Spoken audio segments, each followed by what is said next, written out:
Welcome back to Following Noadon, a Stormlight podcast.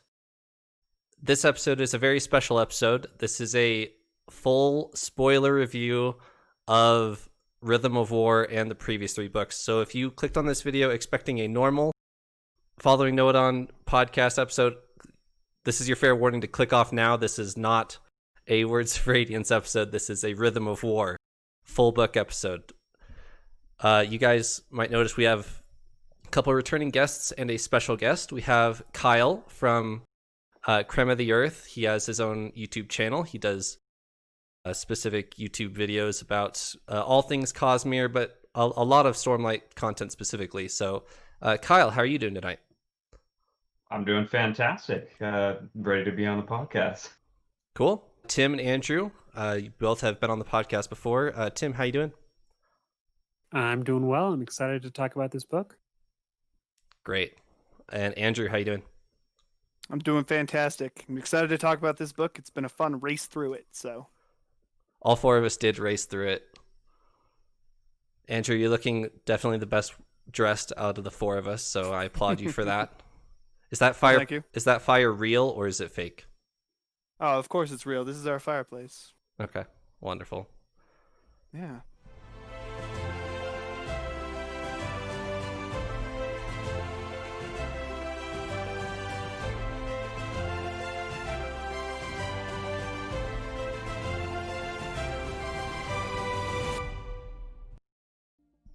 All right, I will have us hop right in. I would like to get a rating from each of you, and I'll go first, of Rhythm of War, the entire book, and I'll split it into 5 parts. The plot, the characters, setting, theme, and the point of view.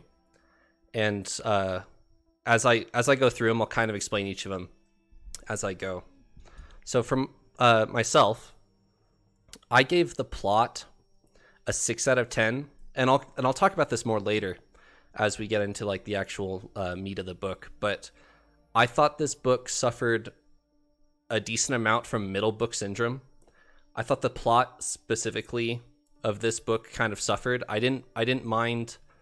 I mean, the Sander Lanch at the end I thought was great, but the actual plot of Rhythm of War as an isolated book, I thought it's kind of suffered. So 6 out of 10 for me there.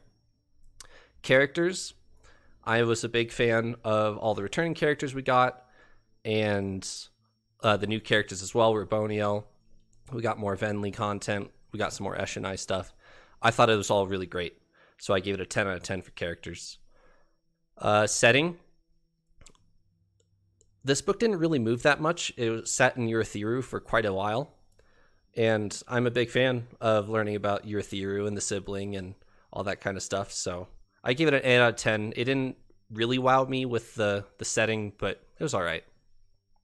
The theme of exploration of science and self-care for Kaladin and that type of thing, and realizing your self-worth for Navani, I thought was really great. So I gave that 10 out of 10 for theme. And the point of view, how we figured stuff out, and how the plot progresses, I think Sanderson always does a fantastic job. So 10 out of 10 for that for me. Kyle, what about you? I got 6 out of 10 for plot. I said about the same in my review, but just to go into a little more detail, I 100% agree with you. It definitely suffered from middle book syndrome. Like, I remember texting my brother. He asked how it was, and I was like, "Oh, it's fantastic." I was like right at the beginning of part 3 or something like that, and the action just didn't let up until that point. Right. And then all of a sudden, it's Navani trapped in a room, and that stuff was good, but the plot kind of felt like it was like, let's stop for an entire part and just explore Stormlight and stuff. So yeah, 6 out of 10. Characters, 7 out of 10. I really liked Navani as a character. Venli, though, the entire time I kept going, like do something. You keep thinking to yourself like, oh man, I should do something, Right. and then not doing it, which I suppose is part of her arc, but it got frustrating after the first 6 times. That's fair. Setting 10 out of 10, just because I I loved the image of just everyone trapped together in this tower and having to work together to make it become the tower again. And you could see exactly where it was going from the beginning. It felt like kind of like a bottle episode of like a TV show where everyone is trapped in one place. Yeah. And I really like the setting in general, and Shadesmar stuff as well. Man, I really wish there was more Dalinar though. That's what I have to say about setting that war front and stuff. Yeah, for sure. Theme 6 out of 10. It did a pretty decent job of exploring themes. Not as well as I think Oathbringer did. In the theme sense, point of view, 7 out of 10. I really liked, he branched out a lot and tried to give us more like Spren perspectives this time, because we got the Sylphrena interlude and the Ja Not interlude, and I can't remember, did we get any more Spren interludes in this? I think it was just those two. Either way, it was nice getting a little bit more of a non-human perspective. And obviously we got the Venli point of views as well. That was pretty nice. So yeah, 36 out of 50. Solid low C, I guess. That would be 72 out of 100. Yeah. Not the best Sanderson book I've ever read, but it was definitely a pretty solid entry and helped set up the last book in the first half. Gotcha. Andrew, how about you? So I rated the plot 8 out of 10. I like this book quite a bit more than some of the others in the series, but not as much as others, because I really like the plot. I'm a huge fan of like the explanation of stuff. I'm not as much into the action. I don't really like that type of book as much. So I like the plot and the theme. I give those both high scores. So 8 out of 10 on the plot for me.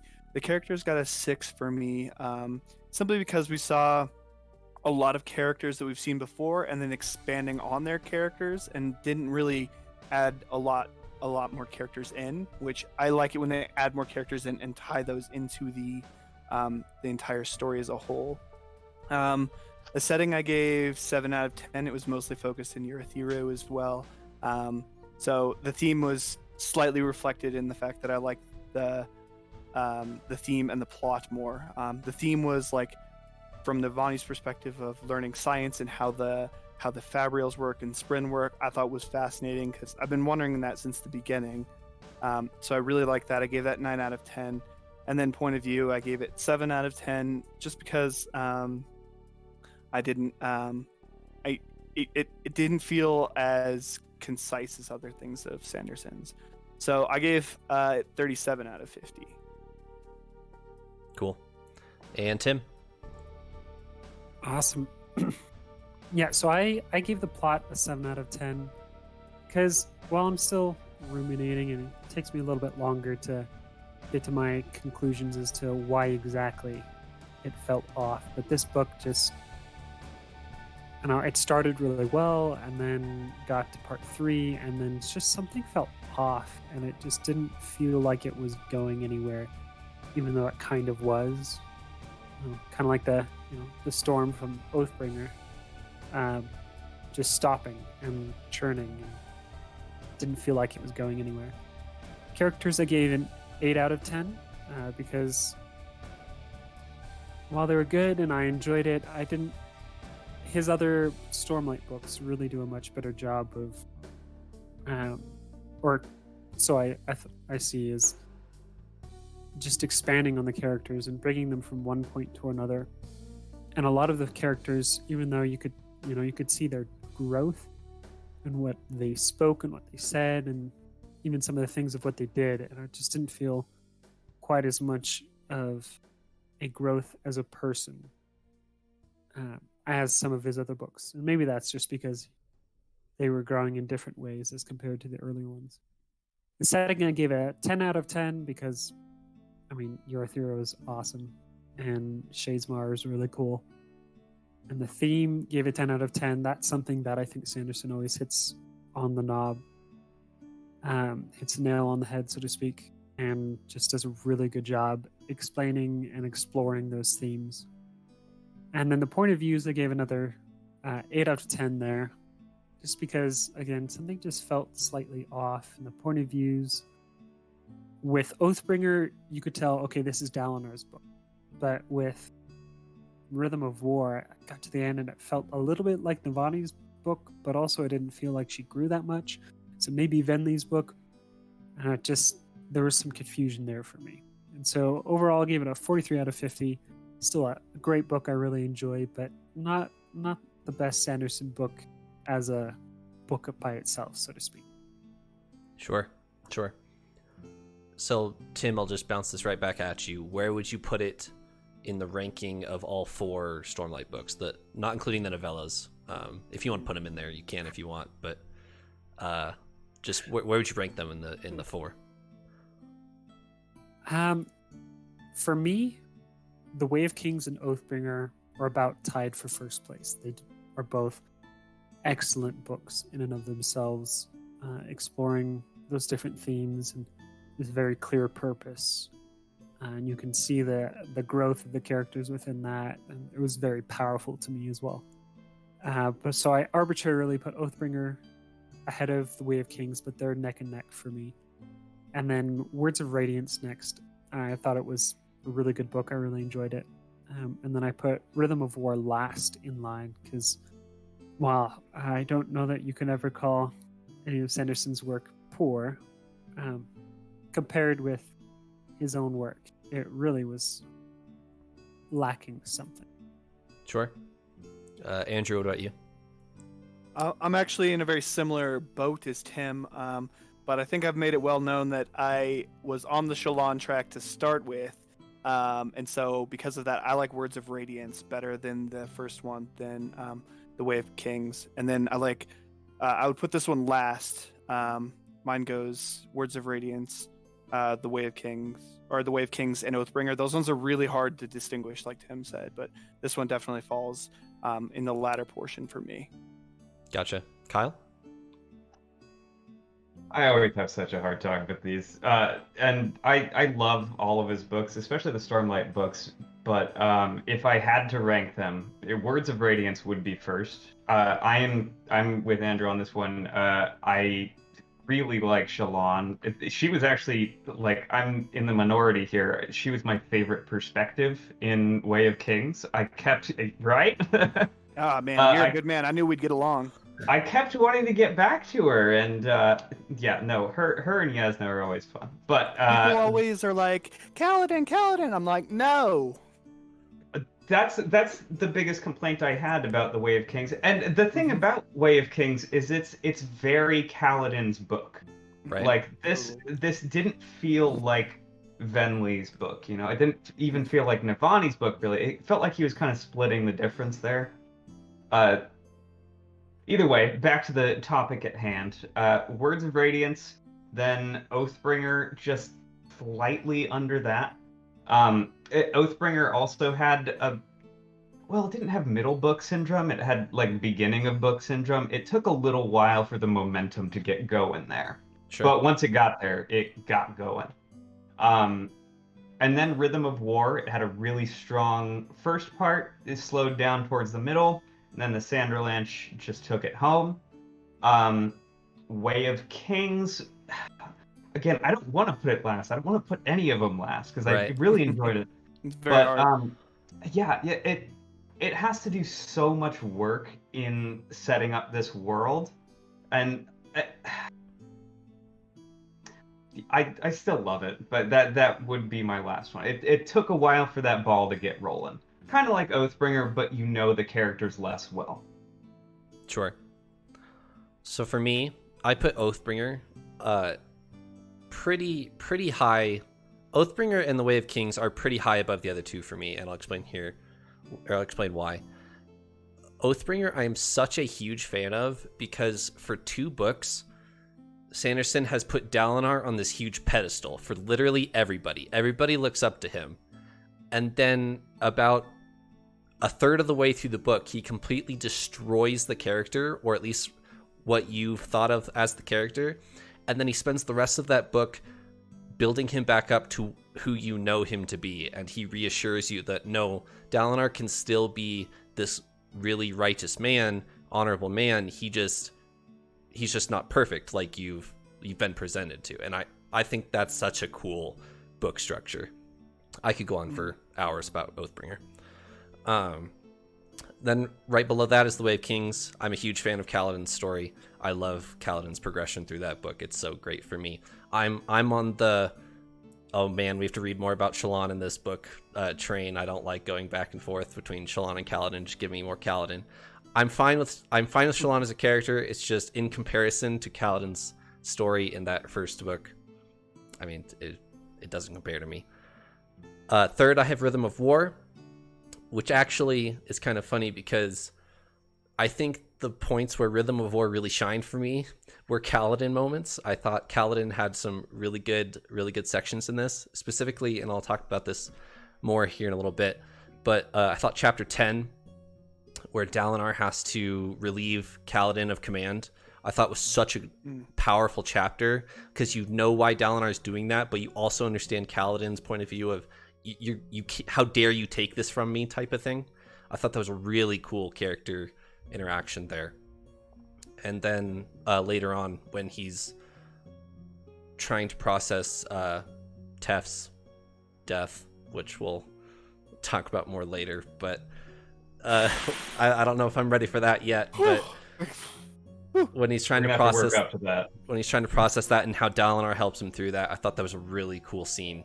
And but we'll talk about that. So I think those two scenes alone carry this book above Words of Radiance, and I'm a big fan of Words of Radiance, don't get me wrong, and I'm with you, Kyle. I don't want to put one of these last, but one of them has to go last. But if one of them is going to go last, it's Words of Radiance for me. I like that we all had such diverse opinion. I think we all had varying. It's not like some other series where everyone has a definitive, this is the best one, right, this is second best, and you gotta kind of get through these other ones. Right. Yeah. Everyone I've ever talked to has different rankings for. I've heard that as well. I've talked to a lot of people, and I hear a different favorite of all four, actually, from a lot of different people. So that speaks to a lot of different representation in each of the writings, what you're looking for and what you've been through as a person to be able to read and see yourself in each of the four books.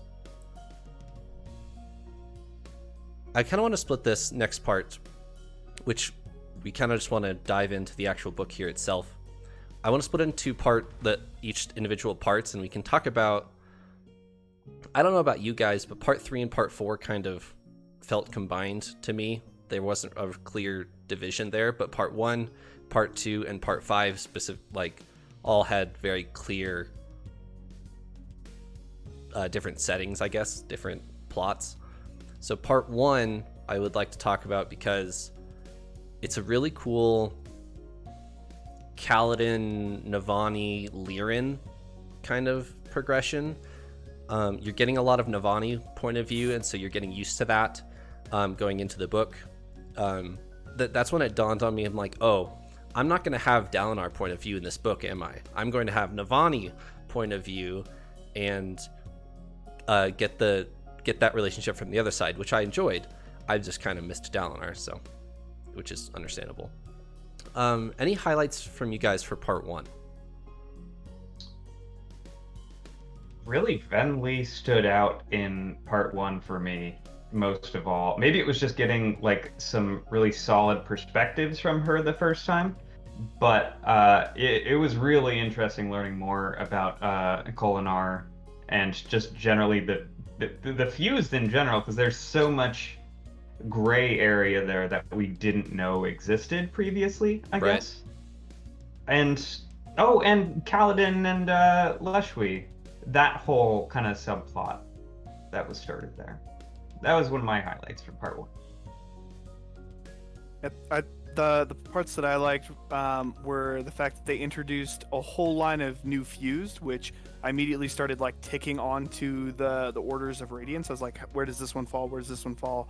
They drew a pretty quick and easy parallel between like the god ones and the windrunners and stuff. But when they had the pursuer, I was like, well, where does he fall in this whole circle? So that was interesting seeing that, and then seeing the how quickly Fabrial science moved forward, and they're like, let's build a ship.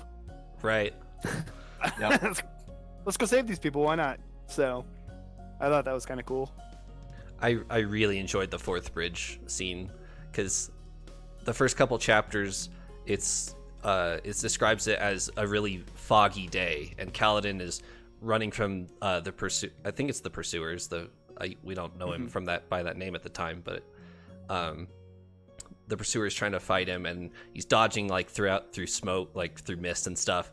And then as the mist clears for the morning, there's this huge ship just descending from the sky, and you're like, oh, that's what Fabrials can do. Okay.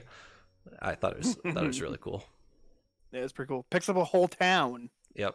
Yeah. Yeah, that one was a lot of fun. I surprised Trevor with that one a little bit. Somehow he missed the signs of it in Oathbringer, and so like a day or two before it dropped, I sent him a message saying, I'm really excited for whenever these massive ships show up. And he'd been reading the preview the early chapters. chapters that were Yep. preview chapters, and I hadn't, and he knew that. He's like, wait, how do you know about that? I finally know something you don't. That was kind of fun. But really,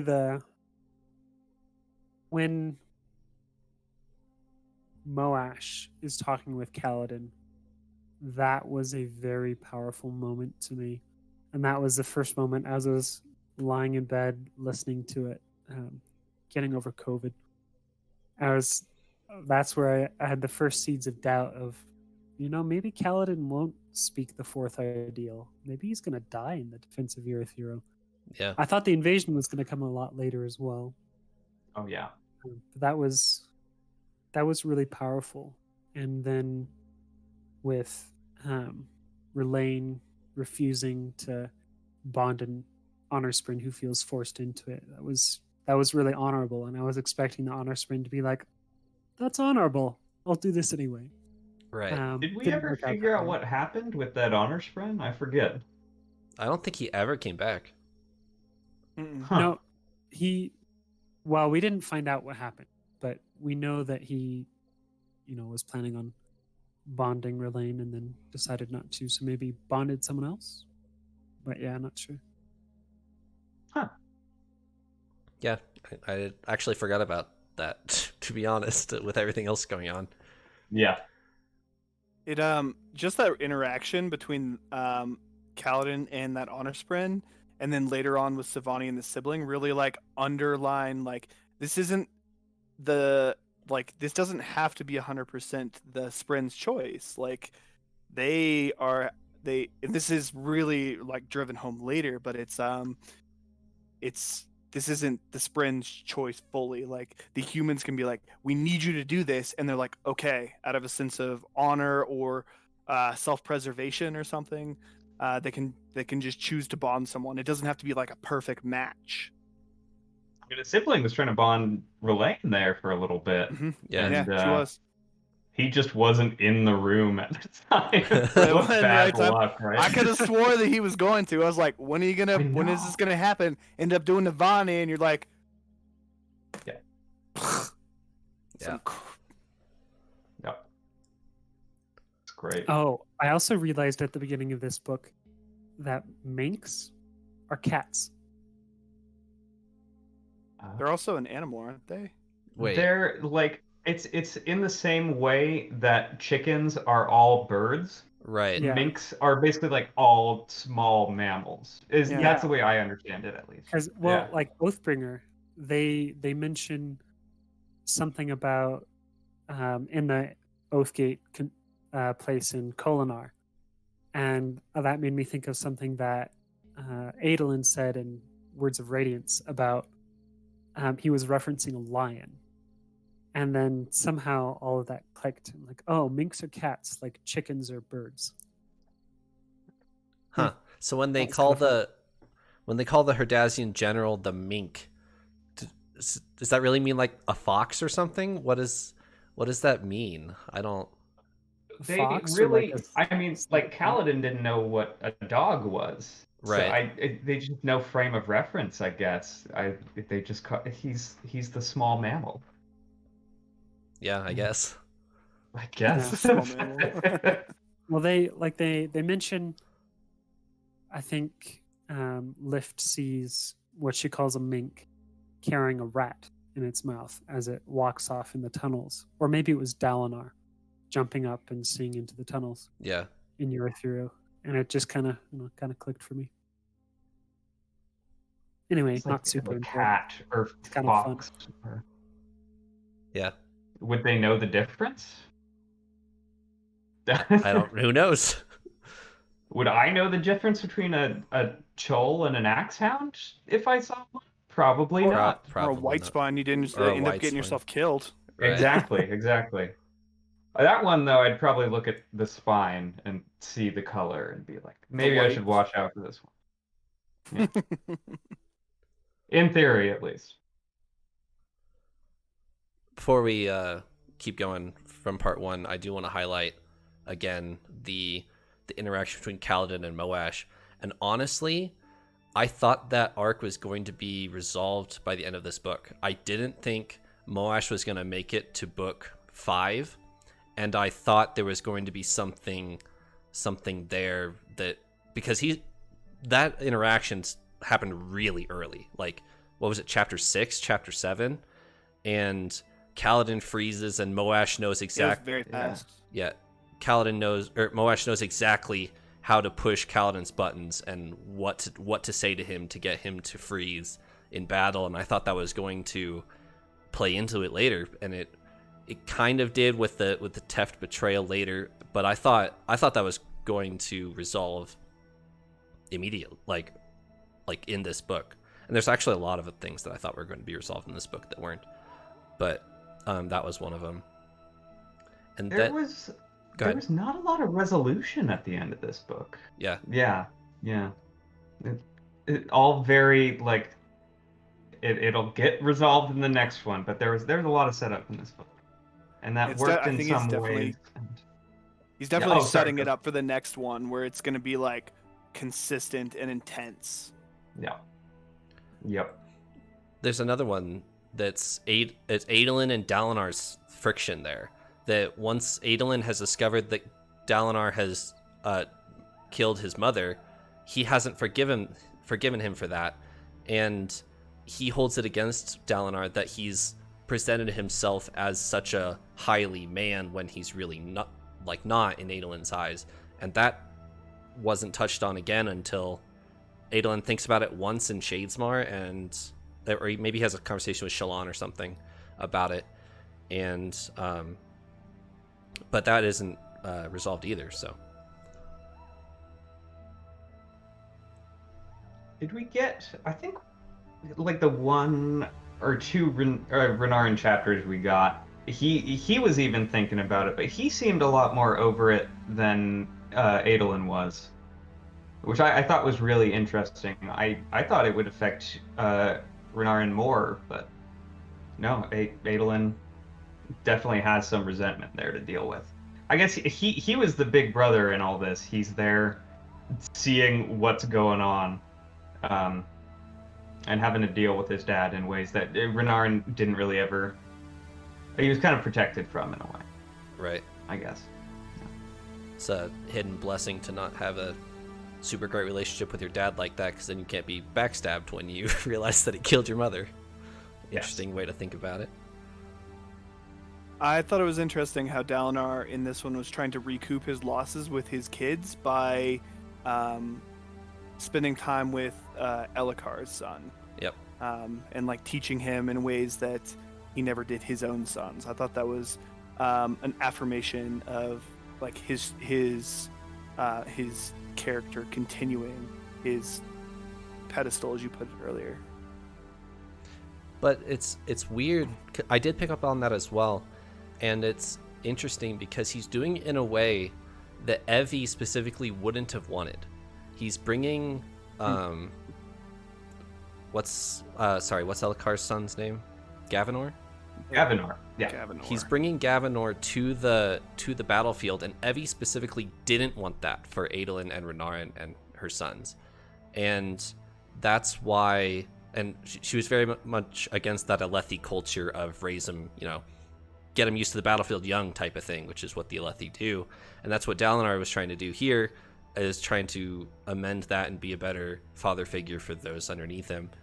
And I just thought it was interesting that he's doing it in such a way that I don't think Evie would have had her blessing behind. Probably not. She's what, Iriali, I think? I couldn't tell Yeah. you. Yeah, shoot. Well, not Uriali. Yeah. Right next to it, though. Rira, maybe. Rira. Yeah. Oh, yeah, they have the gold hair. That's right. But the Eerie had the golden hair, but she was not quite Eerie. She had just yellow hair. Right. Got it. Yeah. What my hair used to be. We don't really know too much about those cultures out west. I'm definitely looking forward to learning more about them. Maybe that'll give more context to the way she felt, or I don't know how they deal with war out there, how they deal with raising kids. We know so much about the LovetheLie, and the funny thing is that's like the one mainly occupied kingdom. Like that's basically Odium's big stronghold. We spent like 2 books learning everything about this one kingdom that no longer the protagonists are involved with. Right. In a way. Throughout the rest of the books, though, like some of the novellas, you got to see what was that. You got to see. We saw in Shalon's book, you see a lot of Yaakov, and then in the other one, you see more of where's that guy from? The Prime Axix. Azir. Oh, Azir. Yeah, so that's a lot in the novella, and then you see like the Reshi Isles and stuff like that through the other like interludes of Risen and her like her novellas as well. So Yeah. he touches on it a little bit, but it's definitely, like you said, a lot more prominent is the LovetheLie culture. Got a little bit more Horn Eater as well in those novellas from Cord, and which I do want to talk about this. Rock is not in this book. You're And just I gone. was he was literally in one chapter and he says, all right, bye, and I'm like, no way. ya. No way. He's coming back, right? And then I would hope, like, okay, so the whatever the portal to Shadesmar is in the Horneater Peaks, so I would imagine that would come in sometime later. I'm afraid it's gonna be in the back 5 books, and we're not gonna get it for quite a while. But man, I was disappointed, not going to lie, that Rock was not in this book. He's such a foundation for Bridge 4, and it feels like Bridge 4 isn't there anymore, especially with such a rock for Bridge 4. right. Yeah. that's why everyone fell asleep in the tower. They just didn't have any of Rock's stew. Right, exactly. We figured it out. Yeah. Which is interesting because I feel like you could have kept Rock in the story. I wonder why he did this, because if There you're has to having be a reason, right? if you're having everybody else fall asleep, it could have been Kaladin and Rock, trying to figure something out in the tower. That could have been real, like Kaladin, Rock, and Relaine, and that could have been a really interesting story. But no, he just takes Rock out really early, and then you don't see him ever. I kind of wonder if he's already started the process of bonding some Spren and then hasn't told anyone or something. There's got to be a reason that he wasn't in the tower. And apparently the next novella is about Rock. It's supposed to be about him. That's obviously, a few years off, but Right. who knows? No, I like the theory that I've heard that Rock is going to become king of the Horn Eaters or something like that.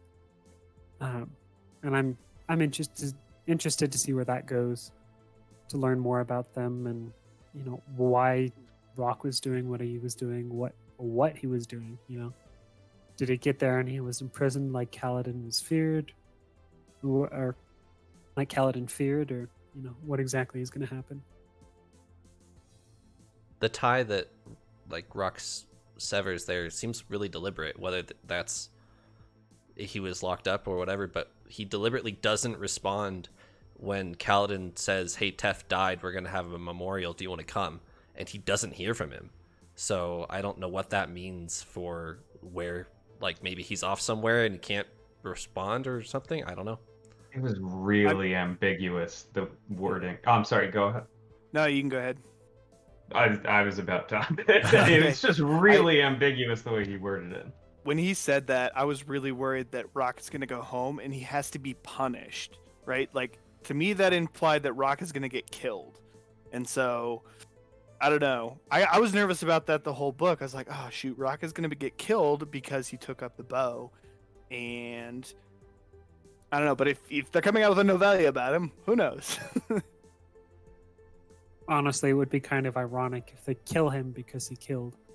Yeah, but he's not like the first son. So I don't know. We don't know enough about that culture to decide if. Like, he said he had to go home for judgment. Right. They're going to punish him by making him king. Right. You king now. Yeah. No! You're sick.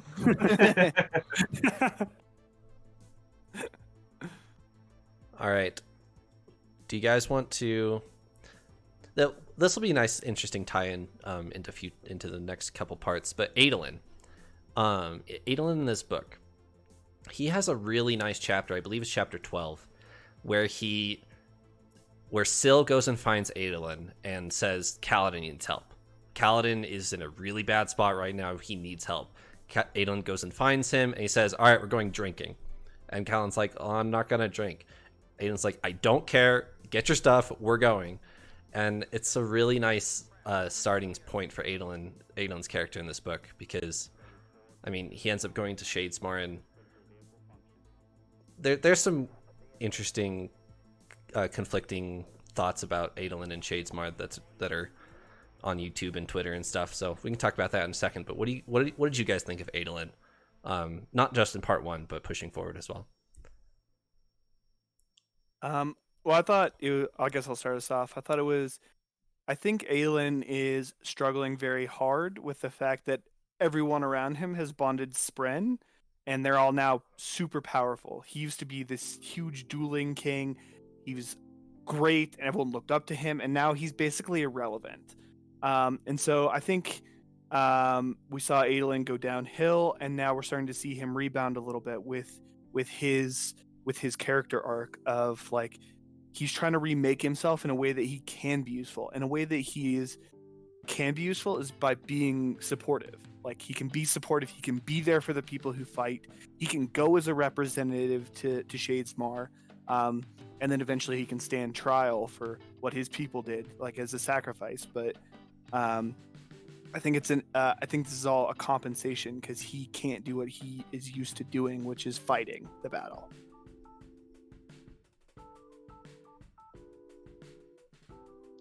Yeah, he feels he feels left behind. This is one of the biggest reasons I think he is gonna eventually become an edge dancer, is because he himself has been left behind, and throughout the books he's focused on Maya, someone that's been more or less forgotten about, even by the honor spren. They're like, why are you bothering with her? She's not going to be revived, blah, blah, blah, blah, blah. And he still tries anyways. Bless his heart, man. Right. I really liked Adolin in this book, honestly. Everything with him and Maya. And he's just the best husband. Shallan was kind of a dick in this book. True. Especially when, like, Formless comes out at the end. I'm sure we'll get there, but, like, she really just kind of, like, brushed him off. And what really struck with me is, like, the final day of his trial, when it's, being decided if he's going to be locked up forever or not, she's just kind of like, okay, peace out. Bye, dude. And he's Yep. like, Love you you're not gonna give me any words of encouragement. Yeah. Yep. A good luck would be nice. Yeah. Yeah, I like Adolin, and the growth we've seen of him becoming not just the person who's willing to, joke with the dark-eyed guards, but as someone who's going to truly care about everyone, regardless of whatever their status may be. This book concerned me a little bit for him, his complete and utter focus on I'm not good enough, I'm not perfect, well, neither is Dad, rah, rah, rah, rah. And it was reckless, really reckless. Now, it worked out, but what he did was extremely reckless going forward. Just concerned for where this leads him as a character. Is he going to continue being this reckless person? What's going to happen if it doesn't work out? But really am encouraged by his seeking out and caring, as the edge dancers do, for the people who are forgotten. And just being there as a friend for Kaladin. He's such a light in Kaladin's life and in other people's lives. Just being there is so important. One of you guys said... Go ahead, Kyle.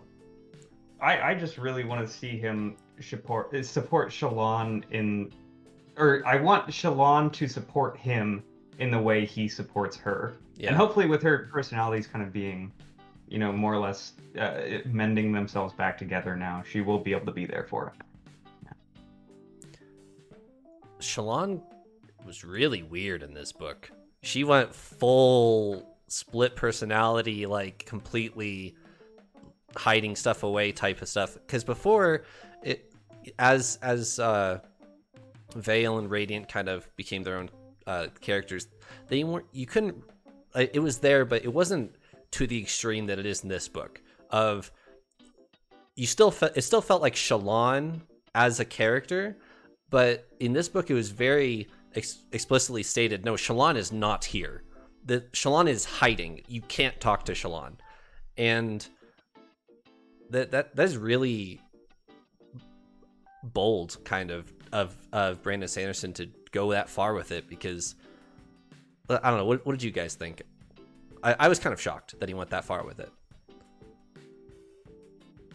I honestly really liked it. It felt like a sort of logical conclusion as to where her character was going to get. I heard originally, I forget where I read this, and maybe it's wrong, I don't know, but I think he said, like, originally all the chapters were just one character, but then because of beta reader feedback, he kind of added in some of the other characters in there. So, like, Veil would have a few lines, and then Shallan would, or something like that.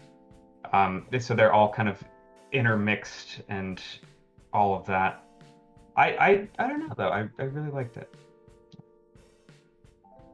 It seemed natural to me from where we left off in Oathbringer. And right away, when Ela died, I was like, okay, no, this was Shallan. I had written down that she, it was a fourth identity that was going to come out. I had it wrong, but I knew it was, okay, Shallan is now that she's not able to hide from herself, she's creating multiple selves so she can hide from her different selves, the different lies. And that was, it was weird for sure. But every single one of these characters, I've been able to find the thing that, yes, I identify with that. And that is, one of the powers that I have loved about Sanderson books, especially Stormlight, is just the unique characters and the way they handle things, not just becoming magically better. Going on towards I think it's part 5, when Kaladin's talking with Dalinar, and Dalinar says, hey, you know, I've got this challenge with this champion in 10 days. And just how one important thing that I am way off topic, but when Kaladin was talking about how the oaths aren't something that magically change a person, that takes hard work. The ideals are just essentially the truths that you work towards, and when you recognize those, bringing that back into Shallan, she's recognized these truths, these oaths, and so she can't ignore them. But she's trying to find the ways around the system, and it's sad. And But also, I'm really glad about the way it comes back together. every time I read Shallan, more and more I'm reminded of some pretty severe mental illnesses.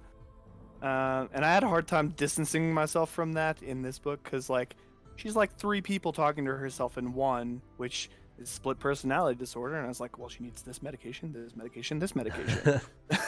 So I had a hard time looking past that and keeping up with like who she is and how that's all going to tie back into her oaths. But like Tim said, the oaths don't make the person better just by saying them. And so she's working on herself, working toward her next ideal, and part of that is her own personal healing, which is speaking her truths, which in a weird way really, really mimics like real world. Like in order, like part of mental illness is a huge portion is getting the right people, the right medications, and like working through it. And so it was interesting to see that reflected in his book.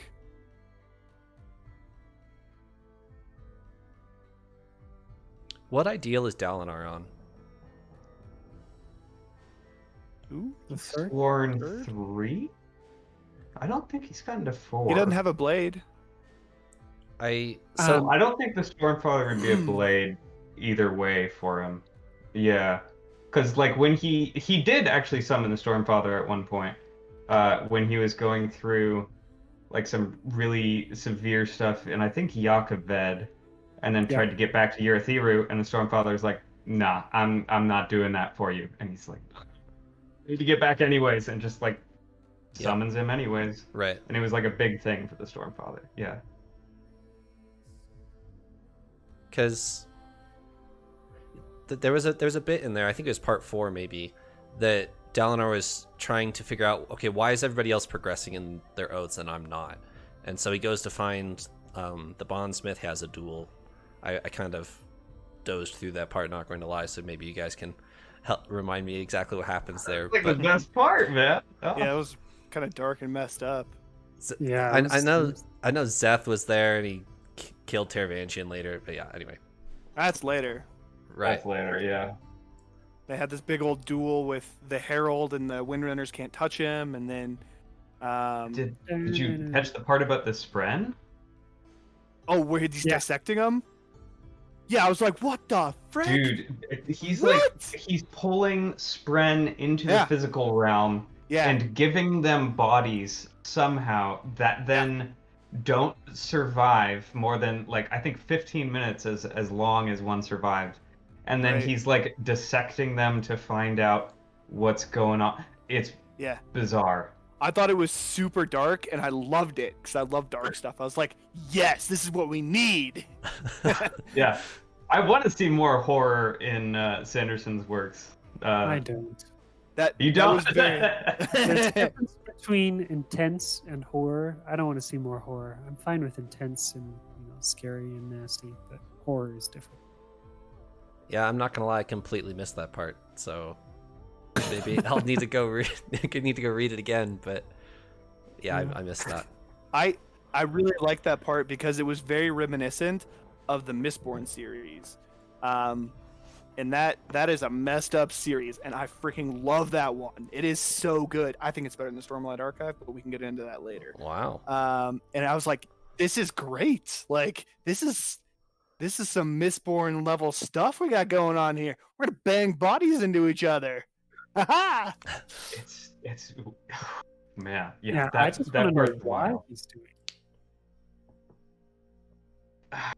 I read somewhere, I remember seeing someone talk about it might have something to do with giving cognitive entities bodies in some way, because he himself is a cognitive entity who was given a body by honor. And I don't know if we know exactly what keeps giving him a body every time he comes back, but if I had to guess, that seems to be the way that that's shaken up. Aren't the heralds cognitive shadows or type S1 entities or whatever? Yeah. They're cognitive shadows. So they're the honor spren describe Kalak as a spren in a way, because that's in a sense what he is. He's a cognitive entity that keeps coming back. In a way, do we have full Cosmere spoilers on this, right? Yep. Everything. Yeah, I think Kelsier, he's the same way. Right. Yeah. We don't know how he got a body as well. Yeah. Though I'm wondering if it's somewhat like how the fused get bodies. Yeah. But it's also like in Warbreaker, right? They come back in their own bodies. They're cognitive shadows, and they're pulled from this realm. That's what I was going more along the lines of. Like, it's still their same body, right? But their body is here. Their soul is just now imprinted on that body, kind of like a copy, but it's still them.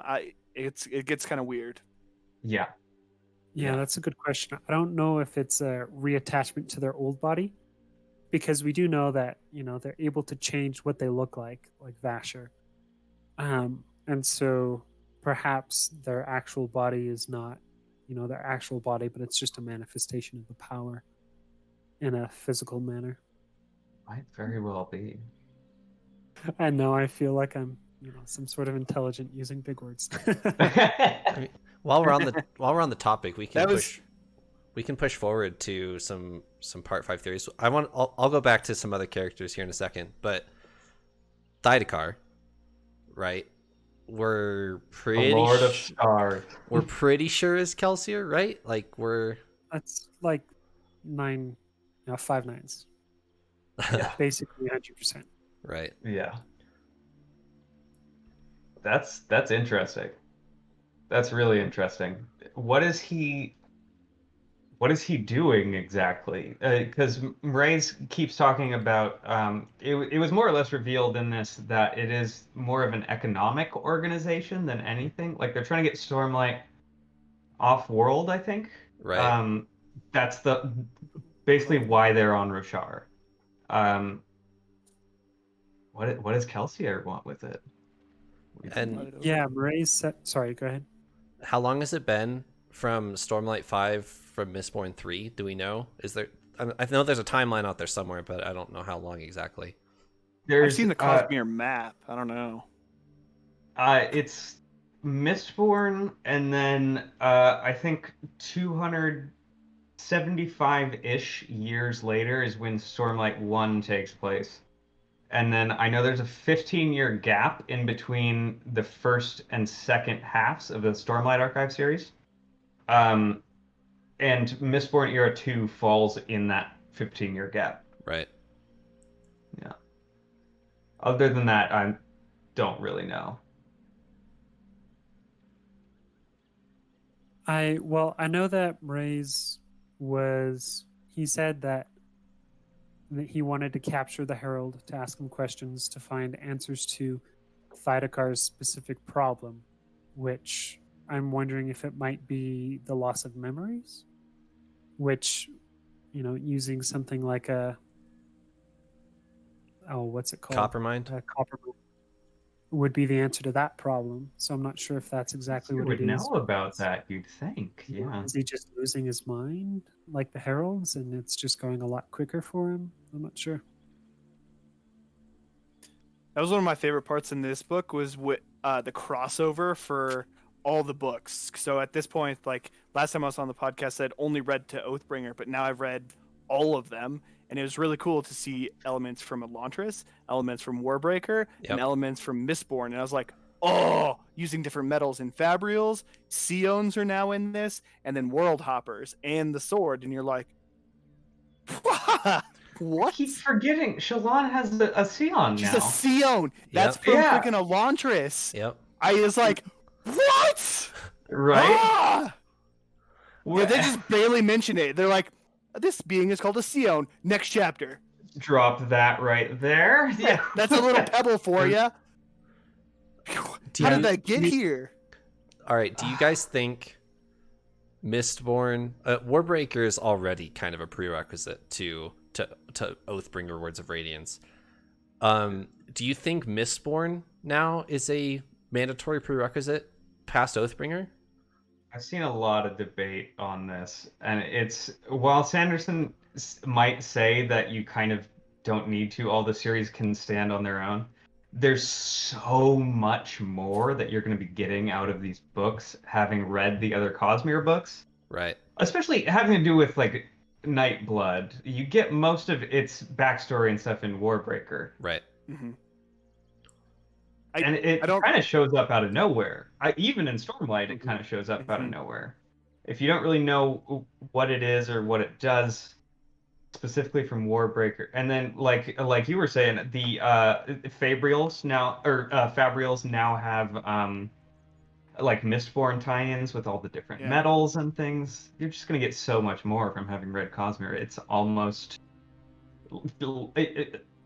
but it's much more beneficial to treat the Cosmere as a series than just the individual series as series. I don't know if Mistborn would be required to read Rhythm of War because there were just tidbits in there, right? They're saying like, if you want to make your Fabrial stronger, encase it in pewter, and that's like that is from the Mistborn series. That's one of the 3 types of magic. So it's not directly playing into it. He's just playing like hinting at that there's an underlying magic throughout the Cosmere that is Right. linking them all together. There's not really direct characters like there are from Elantris or Warbreaker. So I'd say no, Okay. but you should read Mistborn because it's better. I agree that you should definitely read Mistborn, but I would actually argue that it is Mistborn, the original trilogy, is a prerequisite because you really need to understand what exactly just happened with Teravangian. And knowing the end of Mistborn, the first 3, you can really understand a lot more what just happened if you've read Mistborn. Because, the end of Mistborn, Sazed, all that fun stuff. But it's not a requirement. Like it kind of does stand on its own. He uses the sword to kill him. You're like, oh, he's taken over. He explains it good enough. But having read Mistborn, you're like, that makes a ton more sense. But you could do it without reading it. It explains it perfectly fine. Yeah, I would argue that it's not a requirement in the strict Strongly sense of the word, suggested. but it Strongly suggested, yeah. highly suggested. And I think like a lot of what he was trying to do in this book is just laying the groundwork for the physics of the Cosmere as a whole, Mhm. Right. which in that case kind of makes this required reading for the rest of the Cosmere going forward, because there is so much that the curtain was really pulled back on. Mhm. Yeah, That's actually one of the reasons I gave my plot such a high score, a 9 out of 10. It was because it drew everything together for me. It was like, whoa! I understood everything a lot more concisely. So I thought the plot was a lot better because of the mechanics to other worlds. I understand that, but as an independent book, if you're isolating the plot itself is kind of a history lesson. It's kind of a physics lesson. Like you understand. Like if you're really into it, then you're really enjoying it. But if you're not really into it, you're like, all right, we're learning about Fabrials, Stormlight, Voidlight, the sibling. Like it's interesting, but it isn't really a story, right? Yeah, that's fair. One of the things I really liked about this book, taking them in a different direction, if you're all right with that, Trevor. Go for it. Was Syl and her discovering, so to speak, or more facing of her darkness. Yeah. She'd been treating her darkness similar to how Shalon had been treating hers. just pushing it back, ignoring it, pretending it wasn't there, in order to be this almost fake person for Kaladin. She's like, well, trying to be the perfect person for Kaladin, and just realizing that she was a person too, and it's okay to and good to admit your failures, your failings, and to feel that pain. It's healthy for you too, and just brings more perspective to not Dalinar, the Stormfather, trying to convince Syl that she's her own person too, and she's not only there to help Kaladin, but needs to be helping herself as well. Yeah, I really liked Syl's arc in this book. and we get a Syl point of view interlude. That was a treat. That was actually the first. Yeah. That was the first thing they released for the preview chapters. They released the Syl interlude, and then they released the prologue like a week later or something. And I read the Syl interlude, and I remember reading, "Oh, Kaladin can get a good night's sleep now. That's cool." But little did I know that it's because he was discharged 3 chapters earlier, and I was like, "Oh, that's why. I get it now." I want to talk about part 5 here in a second, and because we've talked about our fabrials and stuff so far. But before we do that, I want to talk about where this book dropped for me, and where I thought it could have been a lot better with just a couple tweaks. Sigzil was given in charge of Bridge 4 and the Windrunners after Kaladin stepped down. And I was really looking forward to that. And it didn't really happen. Like, there wasn't anything there. Sigzil was like, yeah, I'll go to the battle with Dalinar. And we got 4 Yasna Dalinar chapters? 5? We didn't get that many. And Sigzil was mentioned like twice. And that was it. I was really looking forward to Sigzil having some more impact as a Windrunner, but it didn't happen. That was the biggest disappointment for me. It was that whole third of the point of view characters just not. We didn't get a whole lot of Yasna. We didn't get a whole lot of Dalinar, which it is fine, especially Dalinar because we had a whole book with him. But it just felt like a gigantic chunk was kind of missing from the book in that regard, because like in between a few chapters, it's like, okay, we're setting up for war, and then we get to the next chapter. The war is kind of over now, right? And we're wrapping it up, and like, there's probably some good stuff in the middle there. I'd like to see a director's cut with the those chapters put in. Like, the Yasna chapters, like you said, were very lacking. And in one of them, she just threw down a huge nugget. She's like, Dalinar is like, have you sworn the 4th ideal? And she's like, oh yeah. Mm-hmm. Did that already. Yep. Been there, done that. What? What? All right. She's talking about her shard plate and how it can seal the visor by itself, and you're like, that's so cool. Tell me. Nope. Next chapter.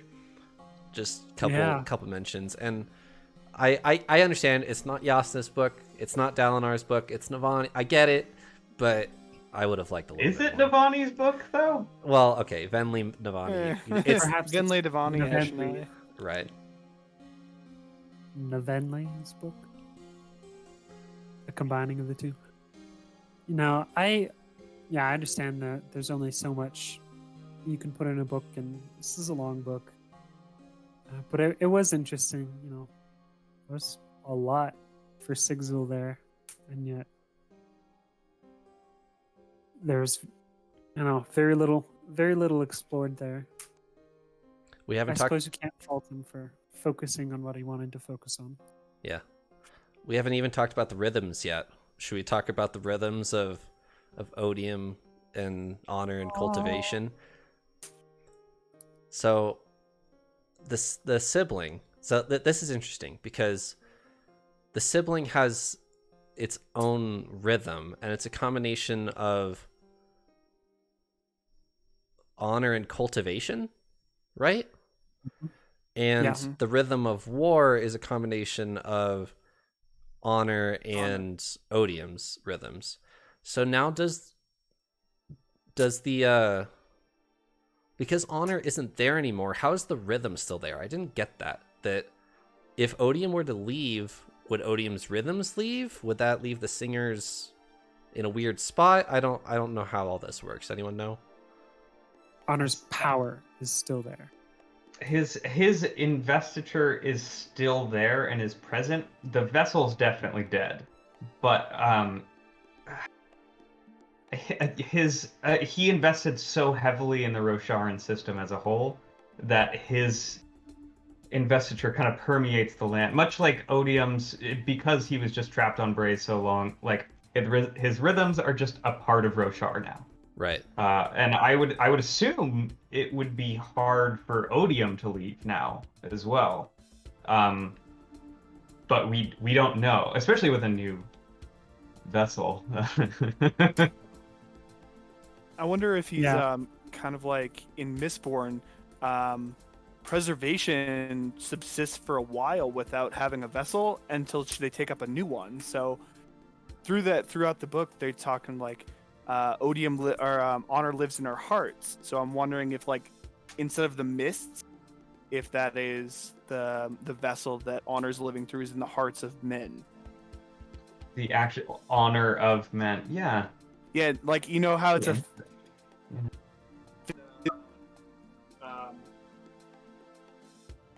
Your headset died, Andrew. Really quiet. Yeah, it just started cutting out.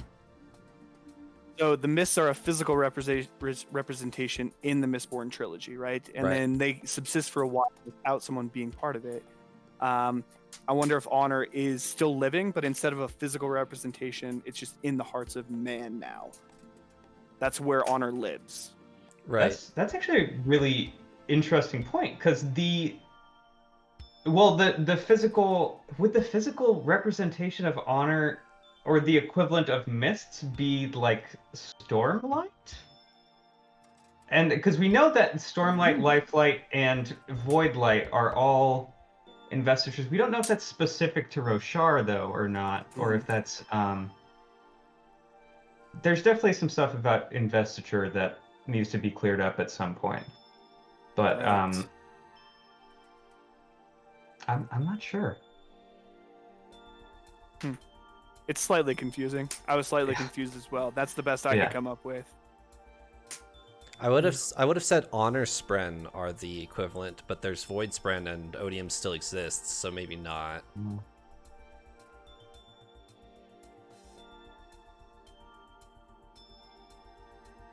So honor's still on Roshar, and cultivation's still there, but if Raze was trying to leave Roshar, right? If Odium had left, would have taken his rhythms with him? Would that have messed up the forms of the singers? I think that would have only messed up the like storm form, the regals, so to speak. Right. I think he would have taken his rhythm with him. But I'm with Elliot here, and sorry, Andrew, and that I don't know that he would be able to leave. Similar to how preservation and ruin, they were not able to leave.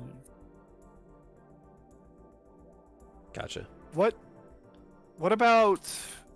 This is where I got really confused. The Dawn Shard. Where does that play into this whole thing?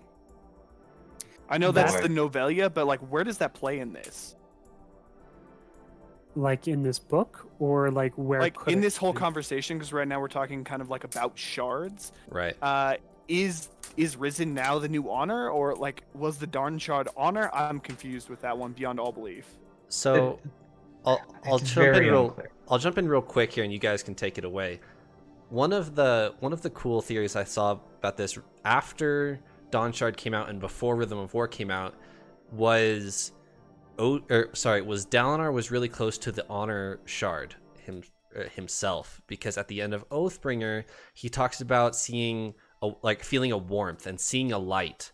And Navani is like, "Yo, what are you talking about?" He's like, "There's this other light that's here right now, and I'm like, I'm being enlightened by it." I guess is kind of what he says as he's writing Oathbringer.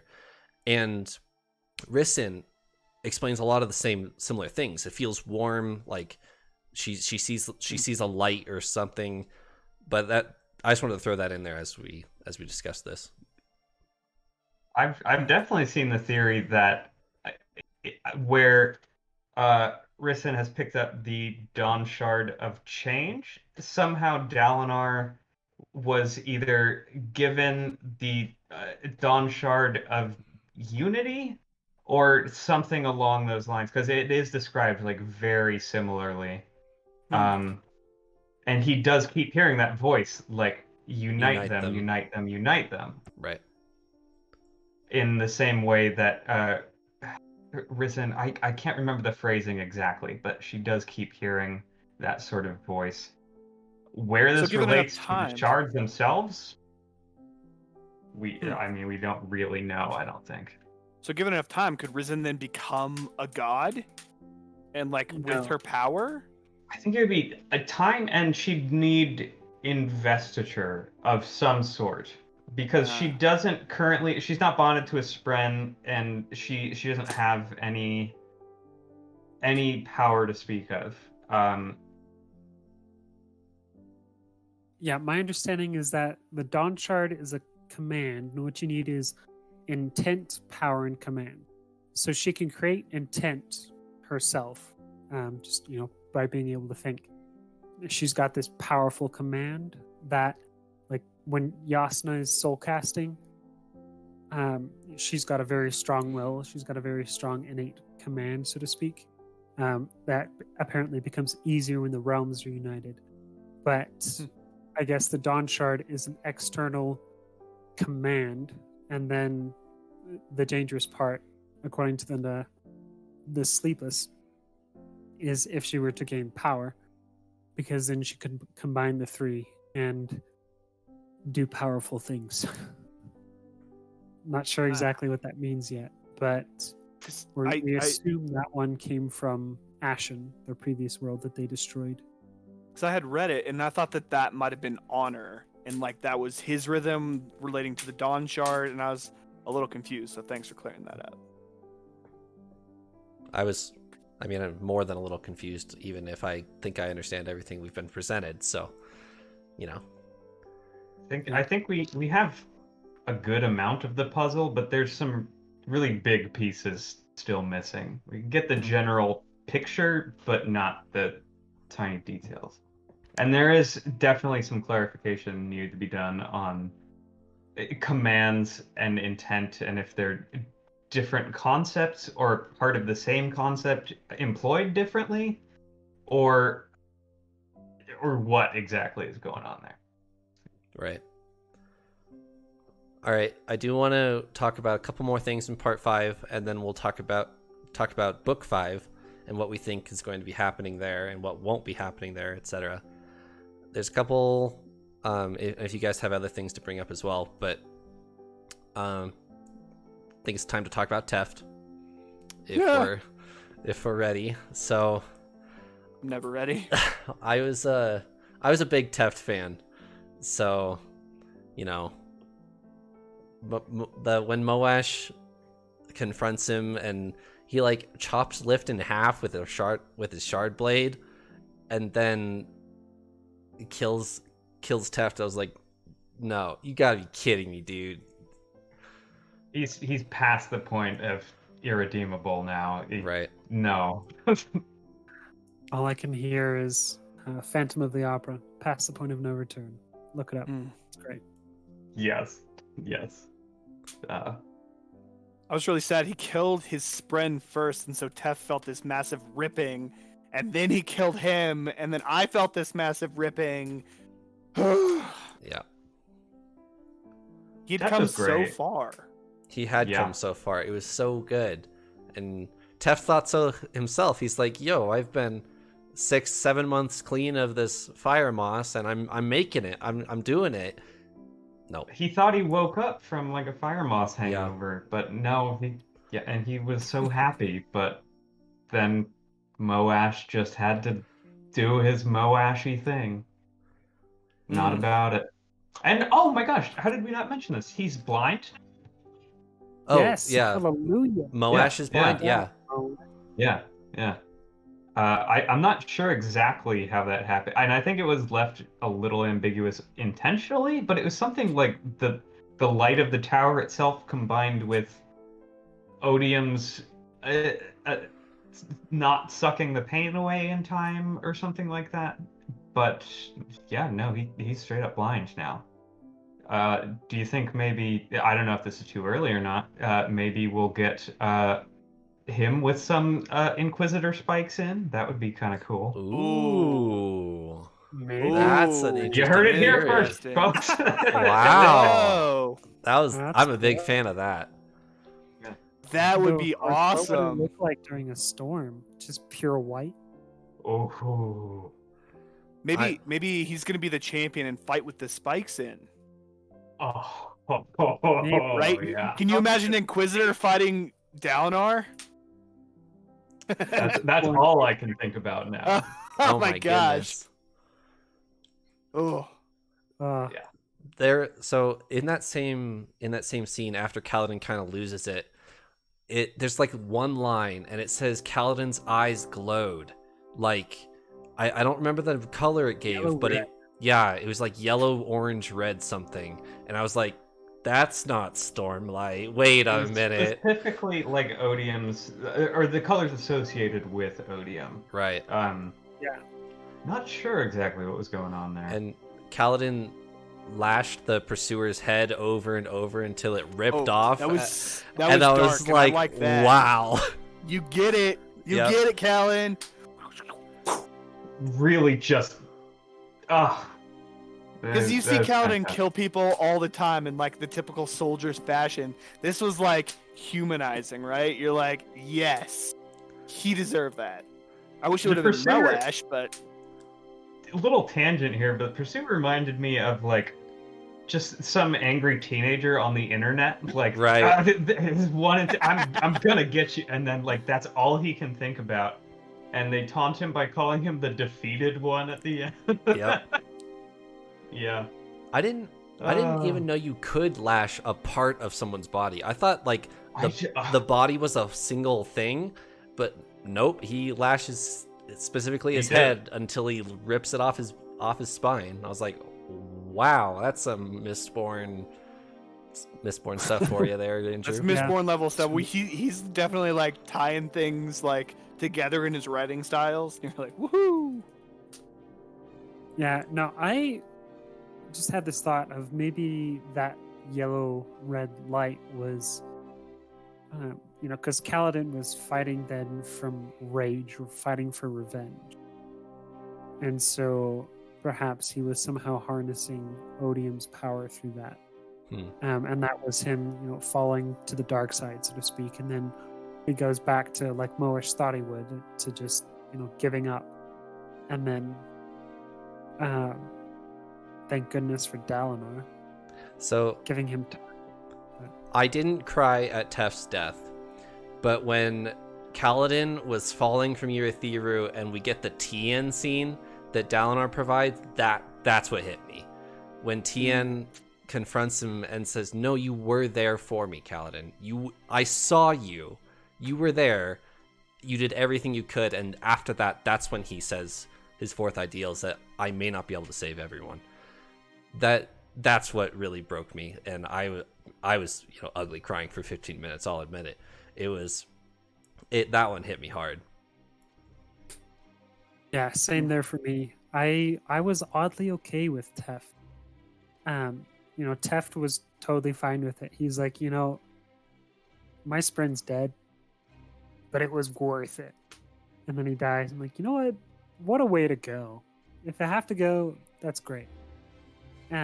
But yeah, Kaladin said the ideal, and I finished the chapter, 2 lines later, and I just pushed away the book. I'd been reading for hours and hours, basically an entire day and a half, and it just like, no, I have to stop and let this sink in. And I just cried, and cried, and then I thought about it, and then I finally went back to it. It was such a powerful, powerful moment for me.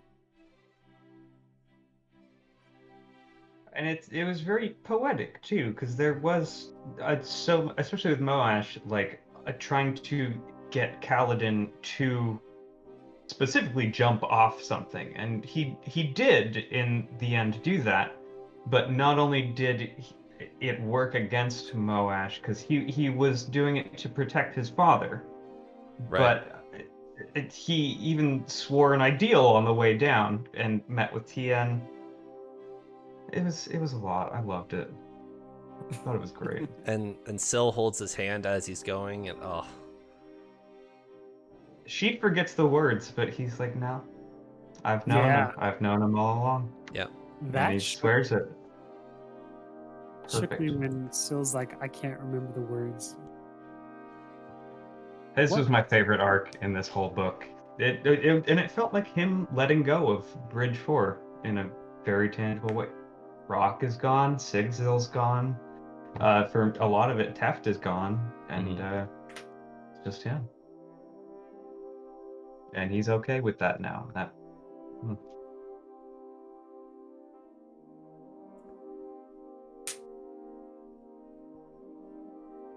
With our Sanderlanche, and then moving into our predictions for Stormlight 5, and I'll tie this into the Kaladin's fifth ideal here.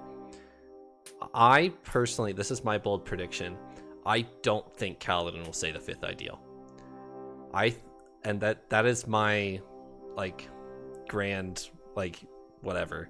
I think Kaladin's fifth ideal will have something to do with having to save himself when he can't save others, and I don't think he'll be able to do it, and I think he'll end up dying, like, you know, whatever that entails. But if Kaladin has to save himself when he realizes he can't save everyone else, I don't think he'll be able to do it, and I think that's his fifth ideal. Yeah. I'd agree with that. I just his entire character arc so far has been him protecting other people at the expense of himself, and I don't think he'd be able to let that go. Then again, we don't necessarily know what the fifth ideal is yet. Didn't they say that a lot of the times people never make it to the fifth ideal in the second book, I think? Yeah. Yep. Yeah. And that's okay. Yeah. And not everyone has to make it to the fifth ideal. I don't think he's going to make it. I thought Teft was going to be the first one to make it, but no, I don't think that'll happen.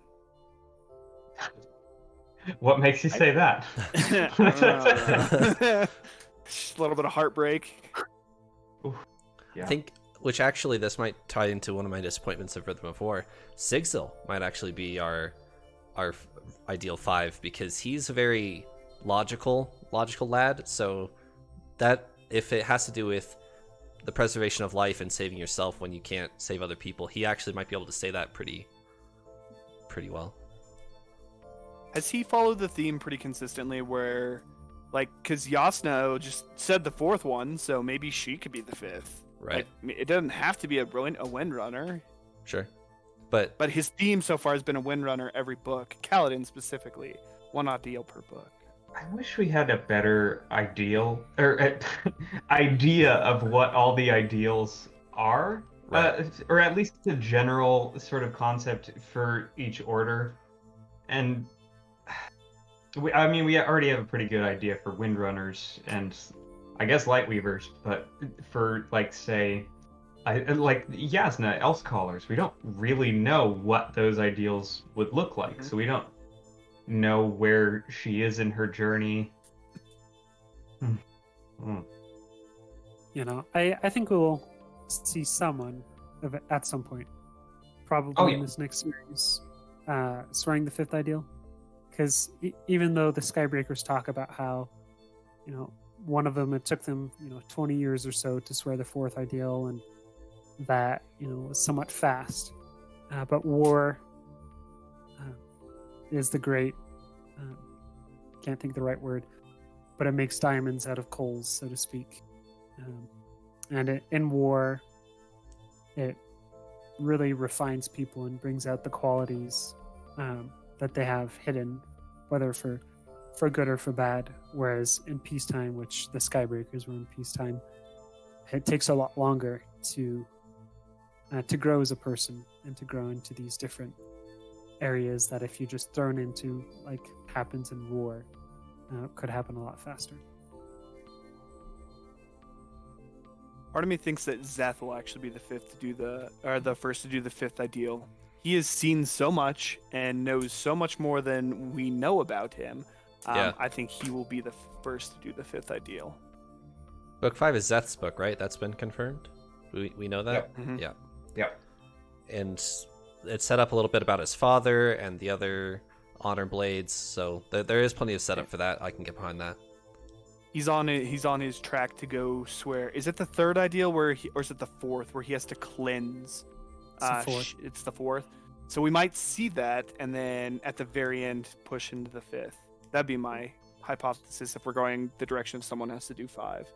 I want to see. There's got to be something we're missing here, because we got like 10 days until the Showdown of Champions, in theory. Right. And he's definitely not going to be able to cleanse the Shin in that time. Or, I mean, it's Seth. We saw a murdering spree in the first book. Maybe he will be able to, but something interesting is going to happen with this next book and the 10 days thing. And I'm not sure exactly what it is, honestly. I think the champion will be Moash. I think Yeah. that's going to be the champion I disagree. for Odium. Ooh. You disagree? Who do you think it'll What be? do you think, Mal? I think it'll be Aesudan, personally. She kind of took a back seat for book 4, but No, I'm pretty sure she's just dead. I think she's dead. well, but isn't Yeah. Where No, because she was in Kolinar when Elhokar was killed. right? But she bonded an unmade, didn't she? Yeah, it was the same Spren that Amaram bonded. Yeah. Oh, missed that. Yeah. Yep. Don't worry, I got you back. Got it. Yelignar? Bacon. Yeah, like Yeah. We didn't see that one in this book.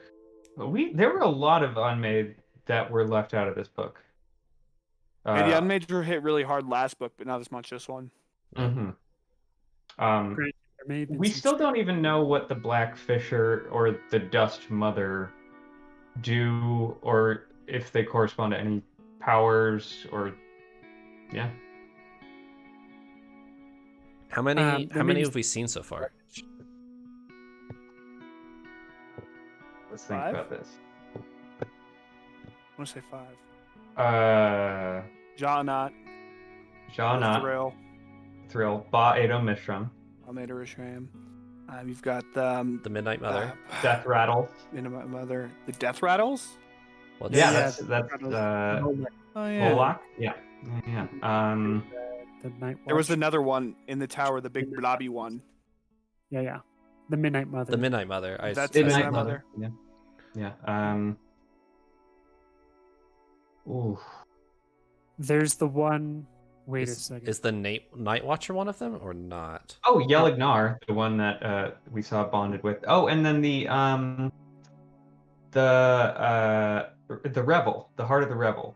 The Heart of the Oh, Revel yeah. in Kolinar, yeah. Yeah. Mhm. And then there's the one that's missing. The one that Oh, that's Ba Edo Mishram. is it? I think so. Yeah, he got That's the killed or one. taken away. We're Well- not sure what happened to it. They Yeah. mentioned a lot about Mythica it by Edo is the one Mishram. I'm thinking of. Because in Mythica, don't they mention Ba'ado Mishram?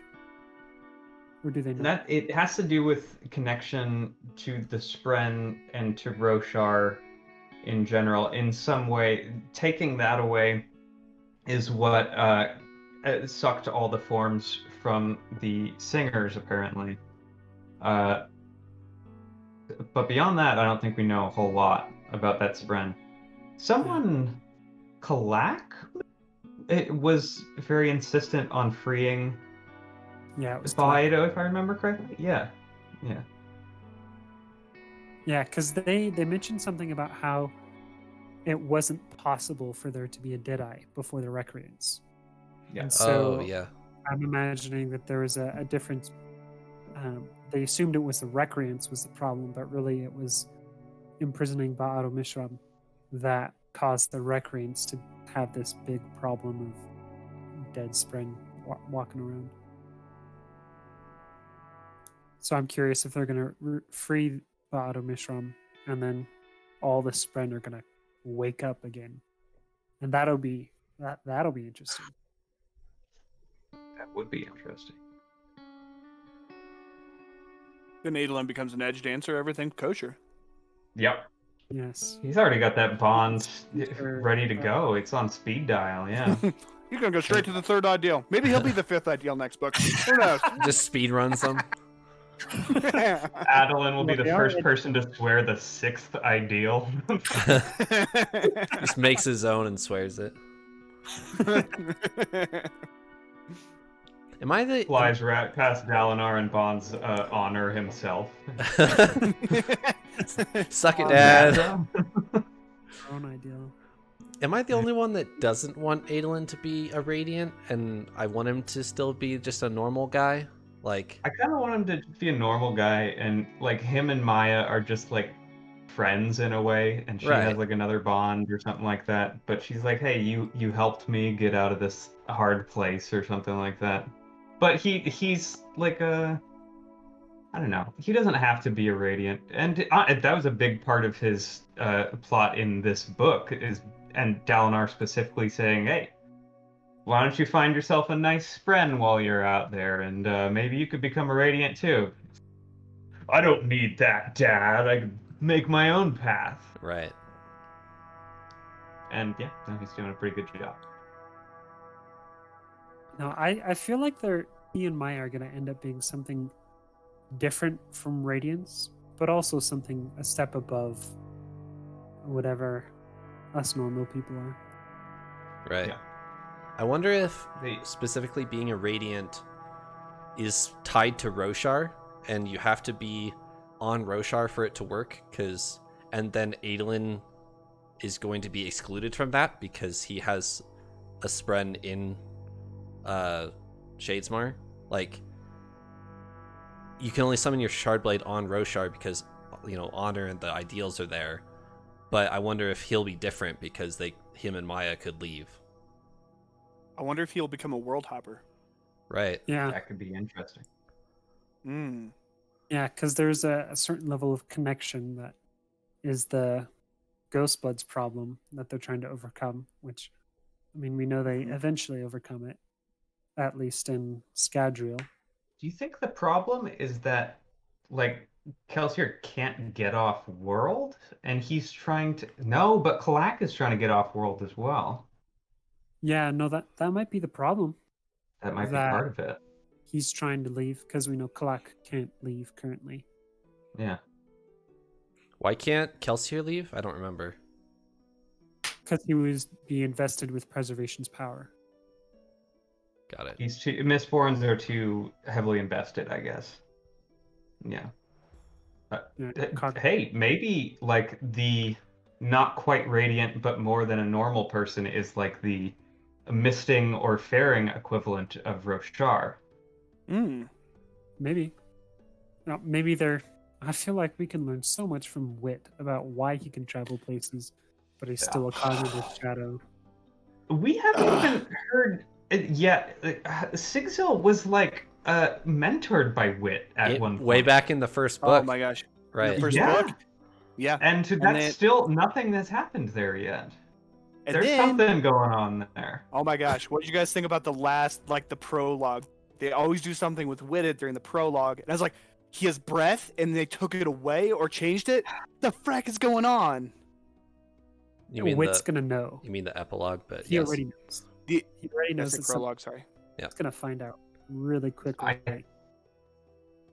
I got a video I'm writing right now about this because this is a very interesting one because like and if you read the text itself, it seems like Wit has, I mean, he has inarguably lost some sort of memory, but whether or not he planned to from the beginning, because he starts the monologue talking about sleight of hand tricks and Right. just being able to do things without investiture. He's working on some levels that I'm not sure even new Odium really understands, I think. Yeah. If I oh, sorry, go ahead, Tim. No, go ahead. If I understand it correctly, right, Wit was at one point offered like the power to be a god, and he turned it down. I think that's what they keep hinting at, right? So Right. he has an understanding of that, but he turned it down, and so now he's like playing for humanity, where he didn't normally. All the other series, he was like telling stories or observing, learning cultures, and now He he's was getting somehow, invested. yeah, he was somehow involved with the shattering of Adonalsium, and then was offered a shard, but he turned it down for some reason. Is it like 2030 yet? Can Liar Fartnail be out, please? Right. Wait, okay, so Mistborn Era 2 is after this era of Stormlight? Correct. Yeah. Okay, And then- so we know he makes it out of here somehow. Yes. He somehow makes it off-world after having bonded a Spren. Yes. Okay. I kept reading the chapter he's in I think Bands of Mourning, where he's the carriage driver and like looking for like some sort of pattern that's out of place or something like that there. But I couldn't find anything. And maybe the absence of evidence is something in and of itself, but who knows? Yeah, I think that Teravangian was too new to his powers to be able to mess with Hoyd's memory without Hoyd noticing. And I think that's going to be a big giveaway for Hoyd to find out about Teravangian. But also, what is Teravangian's game? He says he's going to save all of humanity. What does that mean? All of that. And so, like, trying to connect that in with Mistborn Era 2, this new metal that shows up, is that Odium showing up, or is that somehow like a opposite of Adonalsium? Because we talk about Adonalsium, is there an opposite to Adonalsium? That's is a that great something point. Teravangian is trying to save humanity from that, or does he just get caught up in the power and decide, I know the best for humanity, so my way of saving humanity is I want to take control over it, and then save humanity from the other shards and just take control over everything. It just becomes an even worse race because he's smarter than that guy was. The whole contract between Teravangian and Ray's to save or to destroy everything except for Carboranth, did that just go nowhere? Like, Was it between Rays and Teravangian, or Teravangian and Odium? And Odium? That's the big Right. question. Like, is Teravangian then still going to try to destroy humanity, but still save Carbranth? Or I I mean, he said now he's got the capacity to save them all. right. So, That's like, he's true. trying to do something to save humanity. But what does he mean when he says save humanity? is he trying to work around the contract he already made? I mean, he literally is on some galaxy brain level stuff. That's Yeah, I true. don't know that Cultivation really understood what she was getting herself I was- into. I was gonna say, Cultivation is playing a real sly game there, because she's like, "I'm gonna give you this boon and this curse," and he ends up like utilizing it. So it's very interesting. Yeah, she I wonder why- obviously saw this as a possibility. Like, I wonder if she knows how bad this could be. She's also done this to other people. It mentions like Lift, right? Mm. So Yeah, we still don't know why she did what she did to Lift. What's the long Mhm. game there? yeah, why can she turn food to Stormlight? Or maybe it's not even Stormlight. It's Lifelight. Yeah, it's Lifelight. Yeah. Oh yeah, that makes more sense. We haven't even talked about Lifelight yet. That was kind of cool. I wonder if there's some sort of other way of obtaining it, or you have to get it through like boons and curses, or what? Because all we've seen so far with it is the sibling has like half lifelite, and then Lift has, that's what she powers. She turns food into lifelite somehow, and I think that's it. Do we know, is Lift able to use Stormlight? Or can she only use the life? Is she even an edge dancer? Like, technically? She's definitely an edge dancer. I think. She has a sprint. She has Wendell, right? She does. And she does. So she say said the some. She said some ideals in Edge Dancer, the book. She says the ideals. Yeah. Right, but Yeah. No, I'm There is curious- something funky going on. There's definitely some like fusion radiant sort of things happening that are, because like obviously there's let's just count Lift as one, because something weird is going on there. And then there's Parshendi bonding with Spren, which hasn't happened before. And then there's Ja not enlightening Spren and making Void new Spren bonding radiance. with humans. Yep. Mhm. You got And apparently Parshman as well, because Relaine got one Yeah. at the end there. Yeah. Yeah, there's some weird hybrid stuff going on. At first you're like, this is cut and dry, white, black. We're two forces fighting. Nah. Yeah. It's not as easy Oh as yeah, you think. we never even got to the fact that the listeners have, oh my goodness, have Yeah. chasm fiends. Just their best buds. Oh, man. right. Okay. Leading them out of the chasm. yeah. Hey. Cheery, cheery. Chasm fiends, more like chasm friends, am I right? Uh-huh. Hey. Oh my gosh, someone said, I think you said this, Tim, too. A whole interlude is dedicated to Cheery Cheery. Yeah. I love it. What? I Yeah. love it. What? That's so clever. Does that mean Chiri Chiri is like full sentient? She just can't talk? Like, Well, she can. She's an interesting theory. right. She's obviously has a level of sentience. So I don't know. It might be possible that, like a Parshendi would be able to talk with her via the rhythms Yeah, via the rhythms. because she Another chatters. question is whether or not Chiri Chiri had this level of sentience before Risen was given the Dawn Shard. Right. Maybe that change somehow affected or is beginning to affect those around her, even without her her intent. Maybe. I'm just throwing stuff at the wall and seeing what's safe. They did say during the Dawn Shard Novelia that she is an ancient guardian, so we know there's something else going on there, and she's meant to guard this shard. But why was she with Risen before that? Why was she in the Reshi Why Isles? can she now talk? Yeah. Because the ancient guardians were saved by. Sorry, by the giant. Do tell. Come on. Or by the Sleepless gave them to Reshi Spren Island things. So the Great Shells. Uh-huh. Since Great Shells. they had to bond more of the Arrowhead Spren, the Lux Spren, Uh-huh. in order to keep growing. Right. Somehow, I'm not sure if it's Stormlight giving them, like, them being invested in that, giving them intelligence, or if they just have intelligence anyway.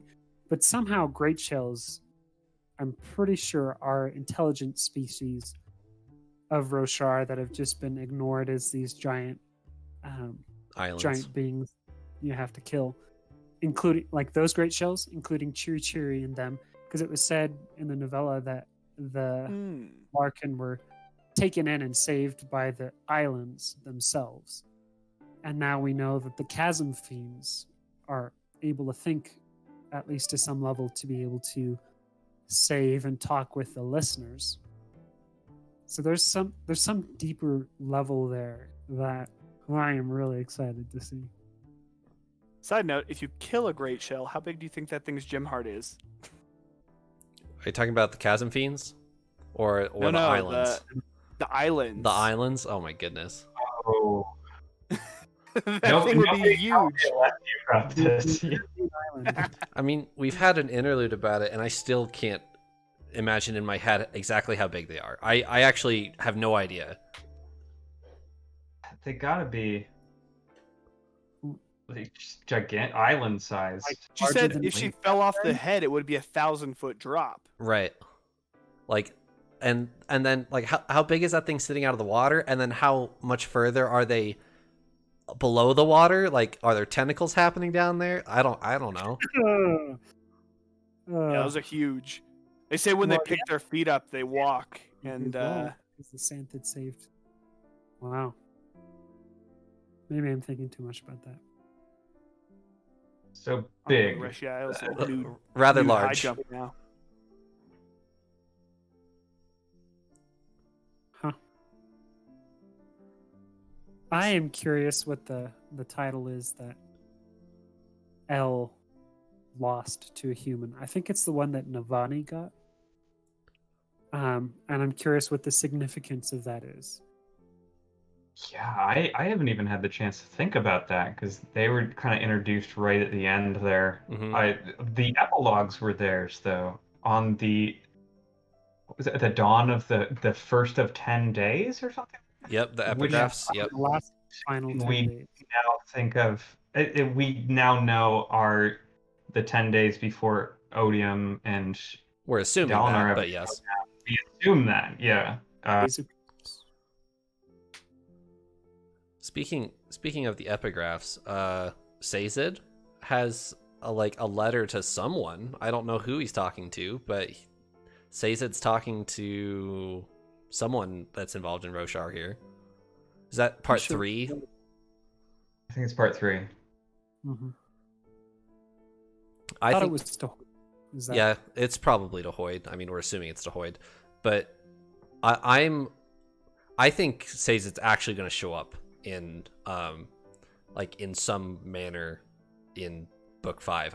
I think he's going to talk to Taravangian or Dalinar if Dalinar gets honor shard rebonded or something. I don't know, but I think Sazed's actually going to appear in some physical form. I could get behind that. More Sazed equals more good. I wonder if Wit and Yasna will have a child, and that'll have a huge play into the next series.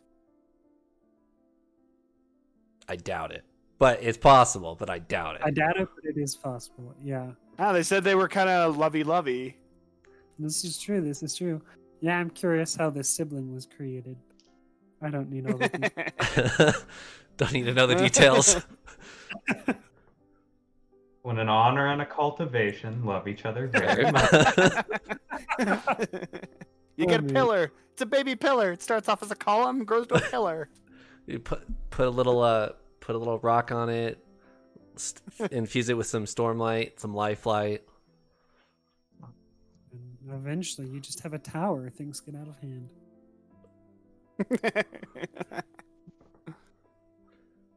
I want more Skybreakers. I took the test and I'm a Skybreaker myself, and ever since Nail was like, "Yo, we're gonna fight for the singers," we haven't really got anything. I mean, we've gotten the Skybreakers are on the enemy side, and Navani's like, the Skybreakers might cause some problems for the 4th bridge, Yeah. but that's it. We don't have anything else. Well, Nail himself flies up onto the platform at one point, and I kind of wonder why specifically. Was he trying to take out Dallin? Or just wanted to talk to Seth and say hi? I don't know. Man, it's been a little bit. Hey, Yeah, what's up, man? I didn't really How's focus on- the soul stapled back onto your body? That working out pretty well for you? The kind of a similar interaction you made, or somebody mentioned this. Sigzil and Hoyd didn't really have an interaction. They were in the same meeting tent with 10 people, and they didn't really. I mean, not that was shown to us, but they didn't really acknowledge each other. Yeah. Something weird's going on there because it keeps getting brought up since the first book but it just hasn't gone anywhere. Yeah, the interactions we've had with Skybreaker's Spren are just weird.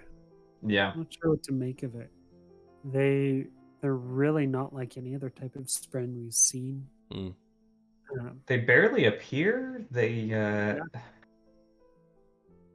Hold themselves aloof and apart. I don't know. Are they just stuck up or what? I wonder if something happened to him after Honor died. Kind of like other Spren started to, Honor Spren specifically started to be more reclusive and stuff. I wonder if High Spren got more judgmental. They are the judge Spren, I guess. I True. don't know. Yeah. Maybe. All right.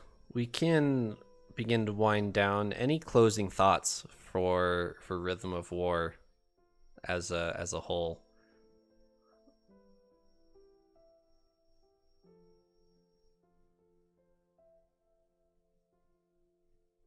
You can Brought go it for more- it. Oh, go for Got it. it. Sorry. Yeah. Let's say it brings up more questions than it actually answers, in some regards, but then answers a lot of questions that we had last book. Yeah, I was going to So- push back on that. I think this actually, we got more more answers than questions for once in a Stormlight book, because we got a lot of answers, especially in those middle couple parts of the book. It's just answers on answers that Navani is trying to figure out with Urboniel. It was a different feel than the other books where it's questions. Oh, that's all the answers. But Right. those are all like a trilogy or standalone books. So Yeah, I think. Like that we again, sorry. Go ahead. I did like that we were finally getting answers. It did raise some big questions though, and I think this was a lot of setup for the Stormlight Part 5 as well as the bigger Cosmere picture as a whole. Right. Because I think Sanderson needed to get Race out of the way to really get to the stuff that he wanted to, where we have a character that we know that will then and is a god that is then interacting with another character that we know and is a god. And Sazed and Teravangian are going to come into conflict. I don't think there's really any debate about that. Yeah, it's just how well Sazed can actually manage to do anything. I'm trying Yeah, to I think keep going, Tim. my final thoughts for this book could be, as a standalone book, it's one of the weakest I've read of Sanderson's books. However, it's not meant to be a standalone book, which Sure. gives it a lot of strength. And within the larger story of Stormlight and of just the Cosmere as a whole, like, it does give a lot of answers, which is very, very nice. In that it does also raise some larger questions, but it's putting down some of the final bricks, so to speak, of the foundation, so we can understand what comes next. And I'm really excited to see what comes next and how that works. And that, if it's just 15 years into Stormlight Era 2, I want to know what the larger story is, because I thought Stormlight between Era 1 and 2 was the large story, but there's this whole Mistborn Era 3 and 4 that are apparently way beyond the time frame of this story, and even apparently the next part, unless it's going to span many more years. So just I like this book and the stories, the questions that were brought up. I really like that the villain Raboniel, I like her, and I don't like the fact that I like her. That was really well done.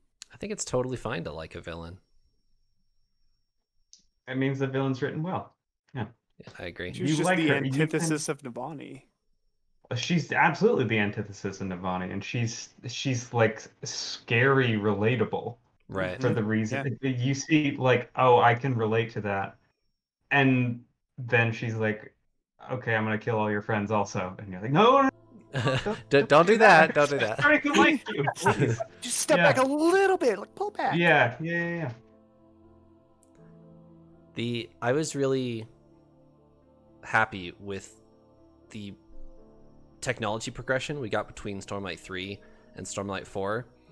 And I'm assuming that won't be the same case between Stormlight 4 and Stormlight 5, because we're assuming it'll be like a 10-day span of Stormlight 5. But that makes me really interested what the age difference will be between Stormlight Era 1 and Stormlight Era 2, because in Mistborn, there's a wide gap. There's, 400-year gap between Mistborn 1 and 2, and there's a huge technology shift, and that's part of the appeal of Mistborn Era 2. I wonder if we're going to see something similar, actually, now, between Stormlight Era 1 and Stormlight Era 2. Because I was under the impression that there wouldn't be a huge technology shift, but we saw a decent one in 1 year's span between Oathbringer and Rhythm of War, so there totally could be. So The major thing holding that back, though, would be, and I guess now that I'm thinking about it, this didn't even get resolved in this book, Navani using a trapped Spren in a way that the sibling really did not like. right. And they're going to have to work that out in Stormlight 5 for sure, but maybe them working it out will lead to technology progressing faster, as they can then utilize Spren in ways that aren't, like enslaving them. Right. All right. We can call it there, gentlemen. Thank you for joining me in this special episode of our Rhythm of War. Go check out Crem of the Earth, Kyle's channel on YouTube. He just broke 1,000 subscribers, so congratulations to him. And Thank you. he's got Thank some you. really, really good videos on his channel. Be sure to go check him out. And we will talk to you guys later. Thanks for joining me, Andrew, Tim, and Kyle. Thanks for having me. Thanks for having me. Have a great night.